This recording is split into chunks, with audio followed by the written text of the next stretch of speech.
আরেকটা দোয়া কি করে জানেন? এ দানকারীর দানে আল্লাহ হয়ে যাও খুশি, দানকারীকে সিট দিও নবীর পাশাপাশি। মদখোর, সুদখোর, গুন্ডা, লুচ্চা, বেঈমান, দাগাবাজ, আর ও নিবে সিট নিবে কোথায় দেখছে? মদ খেয়ে টলতে টলতে এইরকম করে চলে এসছে টাকা দিতে, আর বলছে একে নবীর পাশাপাশি সিট দিও। এই ধাপ্পাবাজ মৌলবীরা সবকে শেষ করে দিল। শেষ করেনি, লোকেরা যে বলছে মৌলবীরাই শেষ করে সমাজ শেষ করলো, তো এটা একদিক দিয়ে ভুল কথা নয়। যে একটা মদখোর তুমি দেখছো, কি করে তুমি দুয়াটা করতে পারলে?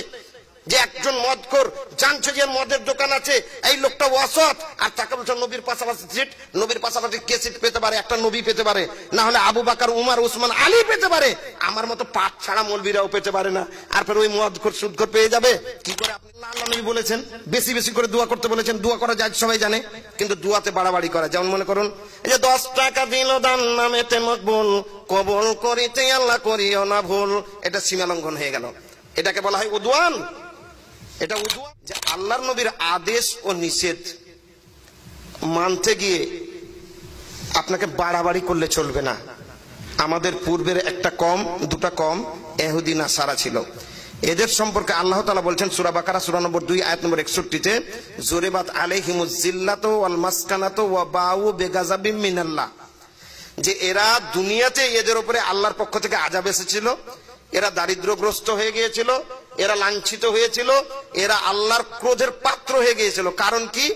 যালিকা বিমা আসাউ ওয়া কানু ইয়াতাদুন। দুটা কাজের জন্য, একটা ইসিয়ান আর একটা হচ্ছে উদওয়ান। ইসিয়ান মানে আল্লাহ এবং আল্লাহ নবী যা করতে নিষেধ করেছেন তা করা, বুঝতে পারলেন? নিষেধ যেটা ওটা করা, এটা হচ্ছে ইসিয়ান। আর যেটা আল্লাহ নবী করতে বলেছেন তাতে বাড়াবাড়ি করাটা হচ্ছে উদওয়ান। যেমন উদওয়ানের দুটা উদাহরণ দিয়ে আমি শেষ করে দিচ্ছি। উদওয়ানের উদাহরণ হচ্ছে, যেমন মনে করুন দোয়া করতে আল্লাহ নবী বলেছেন বেশি বেশি করে দোয়া করতে বলেছেন। দোয়া করা যায় সবাই জানে, কিন্তু দোয়াতে বাড়াবাড়ি করা। যেমন মনে করুন, এই যে 10 টাকা দিল দান নামেতে মকবুল, কবুল করিতে আল্লাহ করিও না ভুল। এটা সীমা লঙ্ঘন হয়ে গেল। এটাকে বলা হয় উদওয়ান। এটা উদওয়ান হয়ে গেল। কেমন করে উদওয়ান হলো? এই যে আপনি সুর করলেন দোয়াতে, দোয়াতে সুর করা।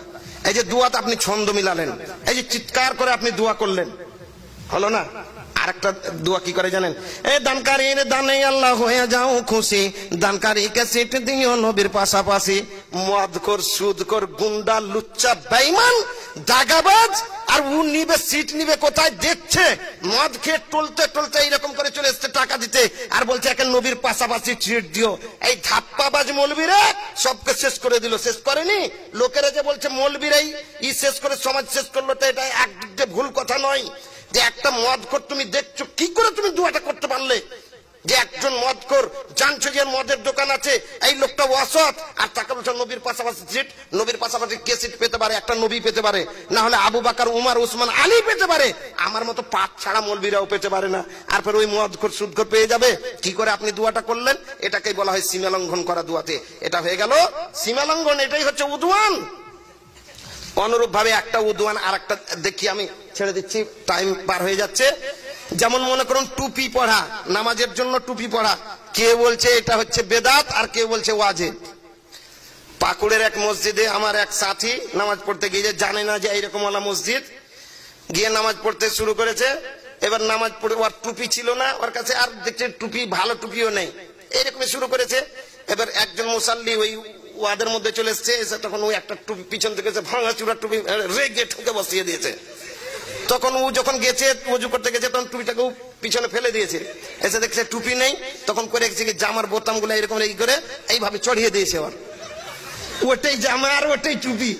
হ্যাঁ, তো এরা তার মানে ওয়াজিব মনে করছে, মানে নামাজ হবে না, টুপি ছাড়া নামাজ হবে না। আর এক প্রকারের লোক বলছে টুপি দেওয়া বেদাত। আমাদের এলাকাতেও কিছু ওলামা একরাম ওয়াজিব বলে না, কিন্তু সুন্নাত বলার অপচেষ্টা করছে। সুন্নাত বলতে চাই যে কিছু সাইকুল হাদিসেরা, কিন্তু সুন্নাত নয়। কেউ যদি টুপিকে দিনের সাথে জোড়ায় যে নামাজের জন্য জরুরি, আরে যারা দোতলা তিনতলা টুপি সবসময় পড়ে থাকে, ওটা একটা ঠিক পোশাক হিসেবে পড়ছে, কিন্তু আপনি নামাজের জন্য টুপি পড়বেন আর এমনি সময় পড়বেন না। কোনখানে আছে যে নামাজের জন্য টুপি পড়তে হবে? বলছে মাথা ঢেকে চলতে হবে। যদি মাথা ঢাকার কথাটা বলেন তো এটা এসছে গুরুদ্বারা থেকে। মাথা ঢাকার ব্যাপারটা কোথা থেকে এসছে? গুরুদ্বারা থেকে। আল্লাহ নবীর হাদিসে পাওয়া যাচ্ছে না এরকম কথা যে মাথা ঢেকেই থাকতে হবে, নামাজের জন্য মাথা ঢাকা ওয়াজিব বা ফরজ বা সুন্নাত কোনো এতে পাওয়া যাচ্ছে না। তার জন্য টুপির কোনো গুরুত্ব নেই।